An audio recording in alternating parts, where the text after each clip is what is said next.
Com alegria, aclamemos ao Santo Evangelho cantando.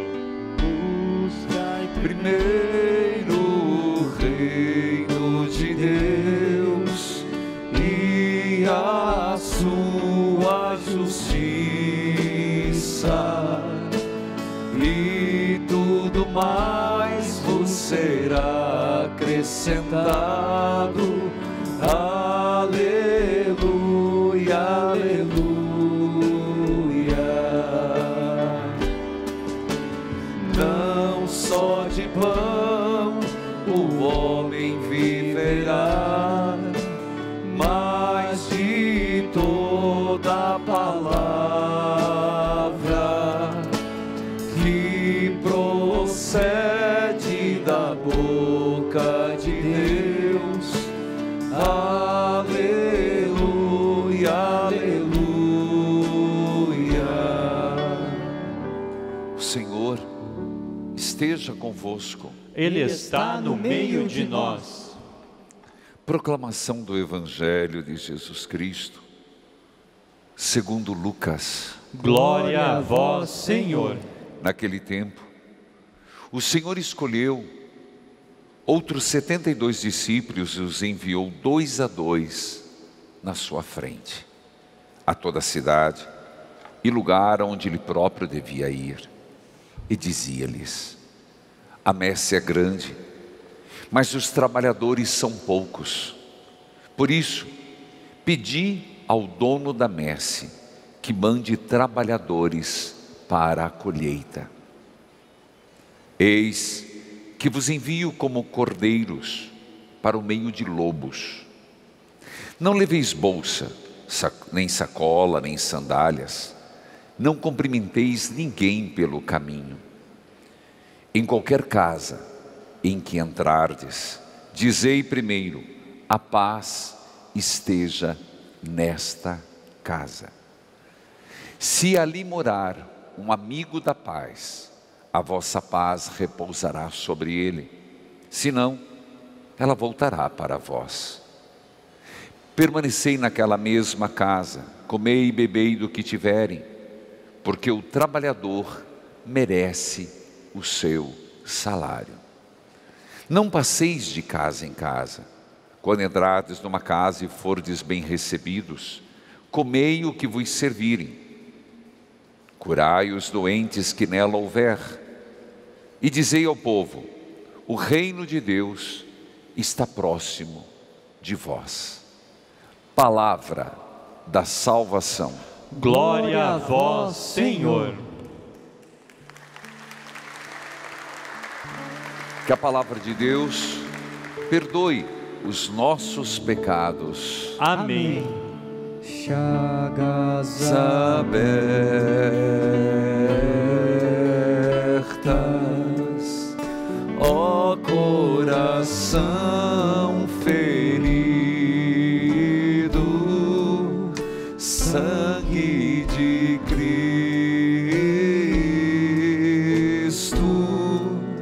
está entre nós e o perigo. Canta comigo essa frasezinha. Chagas abertas,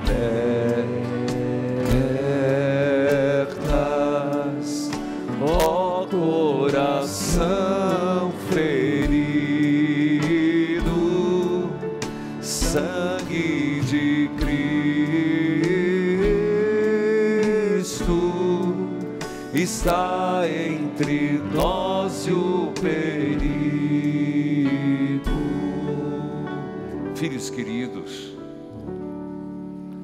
o Senhor, em vista da messe, em vista daquilo que Ele afirma depois, a messe é grande, os operários são poucos. É verdade, Ele escolheu 12, mas hoje o Evangelho de Lucas nos diz que Ele ampliou a dimensão missionária, escolhendo 72 discípulos, 12 mais 72, e lhes incumbiu 2 a 2 para irem à sua frente. Quando diz isso, É como que se dissesse: eu vou depois, vocês vão. É impressionante. A messe é grande, os operários são poucos. Nem todos são doutores, nem todos são mestres, nem todos são pregadores. Mas o Senhor envia a todos nós. Nós fazemos parte desses 72 enviados.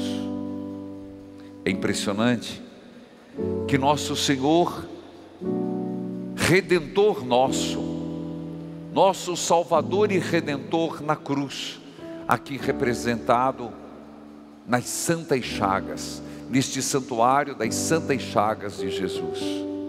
Chagas dolorosas e gloriosas. Filhos, exatamente desses 72, hoje nós celebramos Timóteo e Tito, São Timóteo e São Tito. A tradição muito cedo já viu Timóteo como um dos 72. Mas por que celebrar hoje São Timóteo e São Tito? Ontem nós celebramos o quê? O quê? A conversão de Paulo. E a igreja escolheu hoje São Timóteo e São Tito para serem celebrados hoje, porque eles são fruto da evangelização de São Paulo.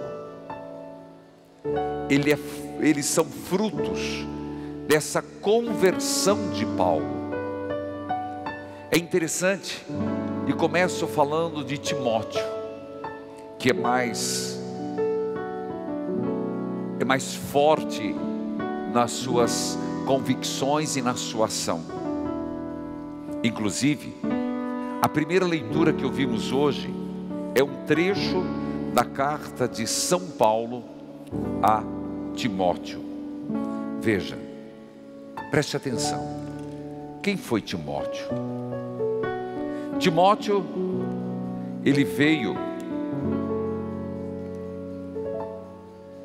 do judaísmo. Timóteo era um homem formado pelo judaísmo. O seu pai era pagão.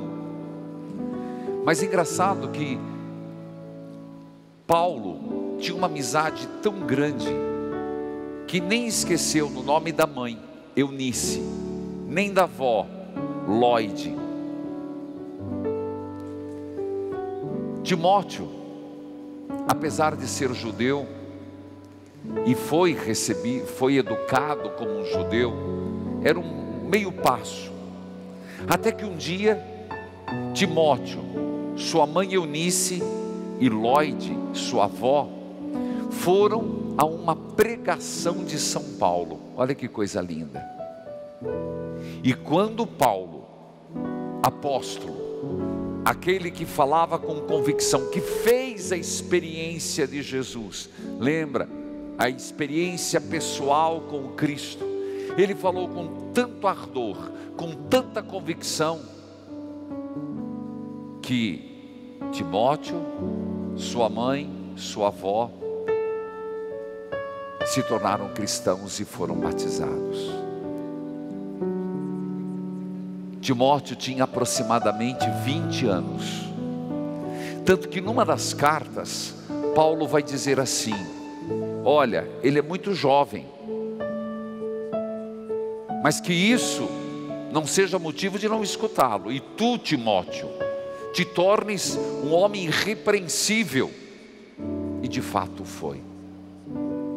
Timóteo, ele esteve na vida de Paulo, tanto que Paulo o cita, ou no Novo Testamento, 24 vezes o nome dele é citado.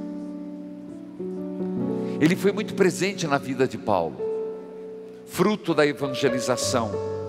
Timóteo, na primeira fase que Paulo esteve preso em Jerusalém, ele teve uma fase que ele ficou preso em Jerusalém, depois ele saiu, apelou para Roma, e na segunda fase ficou em Roma, 2 prisões em Roma. Mas nessa primeira fase, Timóteo ficou com Paulo, apanhou com Paulo. Timóteo, um homem jovem que foi amadurecendo, foi para a comunidade de Éfeso e foi aclamado bispo. Foi confirmado depois por Paulo para ser referência em toda a Ásia Menor. Timóteo, um homem que se preocupava com Paulo, tanto que em várias intrigas em Corinto, e também foi a quem Paulo disse assim: Timóteo, quando na última fase da sua prisão, está ficando frio aqui em Roma, venha me visitar, venha ficar comigo, e não esqueça de trazer a minha capa, que eu deixei lá em Troade, está frio.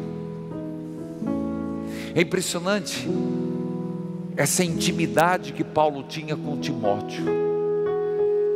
Mas o que é mais impressionante, além dessa amizade em Cristo, é como o Evangelho produz vida nova.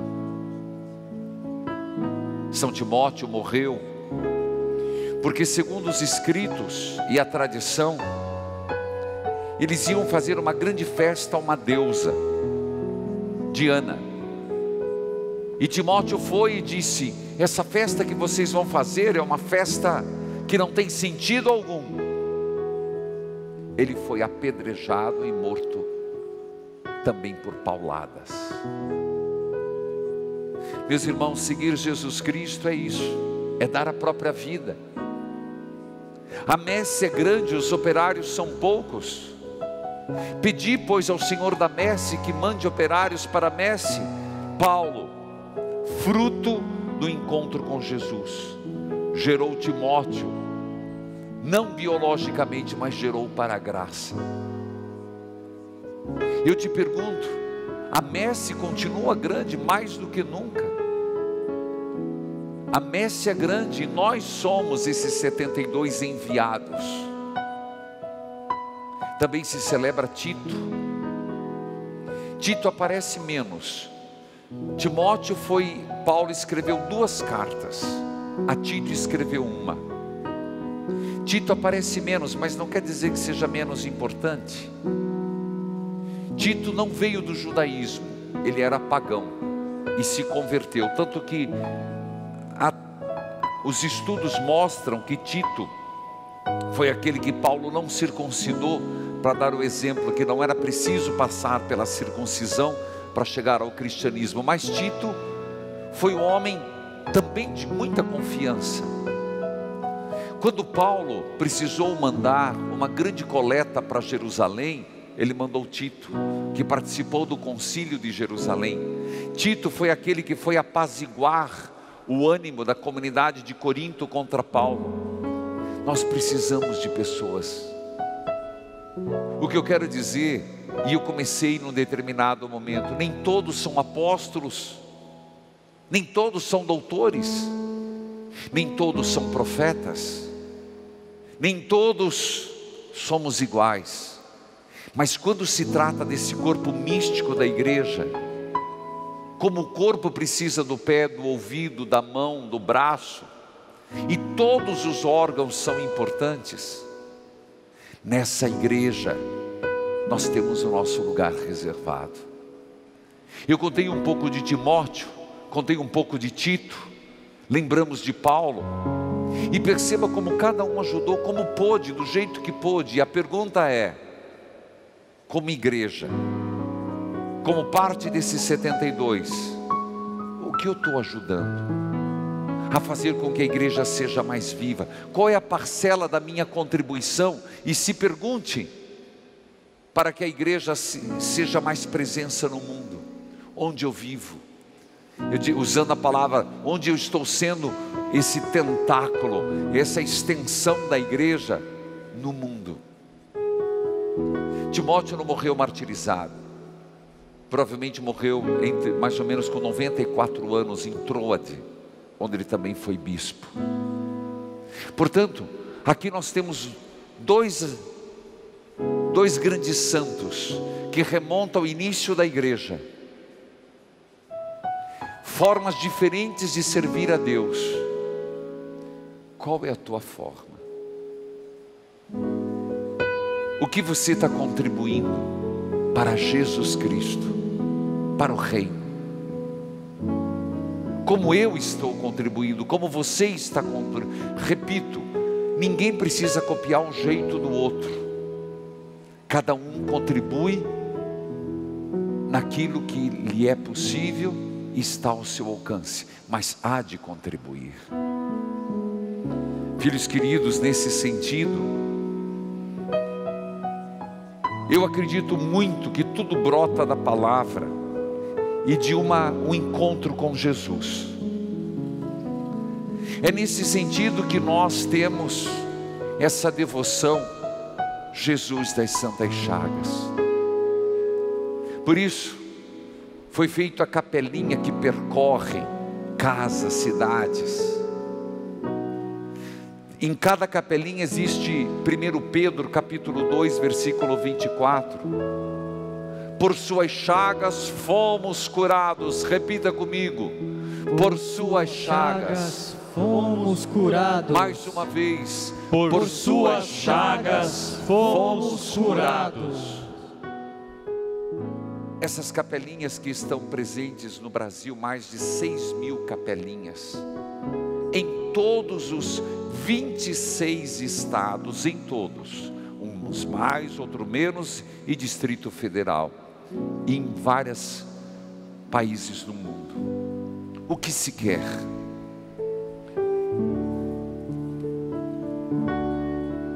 Precisamos ser curados. E não é só da pandemia. Nós precisamos ser curados como um todo. Você lembra que o texto do Evangelho dizia assim: quando chegardes numa casa, deseje, a paz esteja convosco. Se lá tiver alguém amigo da paz, a paz vai e fica. Senão a paz vai e volta. Você escutou isso no Evangelho? Vou repetir. Se chegardes numa casa, não leve sacola, não leve nada. Coma o que te oferecerem, coma, beba o que te derem. E diga para a casa, a paz esteja nessa casa. Se naquela casa tiver alguém que é amigo da paz, a paz vai e fica. Senão ela volta para você. Eu te pergunto, além da pandemia, do desemprego, de acidentes, como aconteceu, lamento, lá o pessoal do Pará, que morreu aqui, inclusive temos televisão lá, estão transmitindo, meus sinceros sentimentos a todas as famílias enlutadas pelas vítimas do acidente de ônibus aqui descendo para Santa Catarina, meus sentimentos. Mas ao mesmo tempo, curados na família, porque há muitos que não são amigos da paz, não são amigos de Deus, fecharam seu coração. Quando nós estimulamos, primeiro, que tenhamos devoção a Jesus das Santas Chagas, é para lembrarmos que essas chagas foram o preço da nossa redenção. Quando nós olhamos, quando eu olho no terço que eu carrego, quando eu olho numa imagem e vejo aquela chaga, é lembrar que ali foi o preço do sangue que me deu a eternidade, que me deu a oportunidade de ser filho de Deus. Ao mesmo tempo, é proclamar para todos que o sofrimento presente tem um sentido, que aquilo que nós estamos vivendo às vezes hoje, sem compreender, tem um sentido em Deus. Mas meus irmãos, nessa pandemia, quando eu vi aquela enfermeira lá no Ceará, conseguiu com os médicos, pegou aquela capelinha e foi andando, vocês devem ter visto na TV Evangelizar, eu também coloquei nas minhas redes sociais, os enfermeiros passando com a capelinha e jogando água benta nos enfermos. Eu lhe pergunto, não tem valido a pena? Quando a gente escuta testemunhos dizendo, pelas santas chagas de Jesus, como hoje no rádio, meu filho largou as drogas. A devoção das santas chagas não é minha, é só lembrar o Cristo na cruz, com os cravos, com a lança, o Cristo se apresentando a Tomé. Então, parabéns a todos que são mensageiros e mensageiras. É verdade que nessa pandemia não está dando para levar a capelinha de casa em casa, compreensivo, e é assim que deve ser. Mas os grupos estão lá. Os grupos estão lá, seja por WhatsApp, seja de alguma forma. Mas você está semeando a paz. Você está semeando a fé. Quem é mensageiro, quem é mensageira, está semeando a oportunidade de pessoas se converterem. A messe é grande, os operários são poucos. Timóteo do seu jeito, Tito do seu jeito, eu do meu jeito, e você sendo mensageiro, mensageira da capelinha. Padre, mas é tão pouco. Não é. Nós não conseguimos mensurar a ação de Deus. Não me canso de dizer que essa capelinha não quer competir com a de Nossa Senhora. Aquela que as dioceses, as paróquias têm, não é para substituir. Aquelas com a doação que é colocada no cofrezinho ajuda muitos seminários. Por isso as nossas capelinhas não têm cofre, e não está autorizado a ninguém pedir dinheiro em nome da capelinha das Santas Chagas. Não é esse o objetivo. Nós não queremos dinheiro dos mensageiros, das mensageiras, nem daqueles que recebem a capelinha. Nós não queremos. Se querem ajudar, torne-se associado, é outra história. Mas não é para fazer coleta, não é para quando a capelinha tem que dar uma ajuda, não. Se é para ajudar, que seja associado. Essa capelinha ela quer espalhar a devoção de Jesus das Santas Chagas, que é o ato mais profundo da nossa redenção.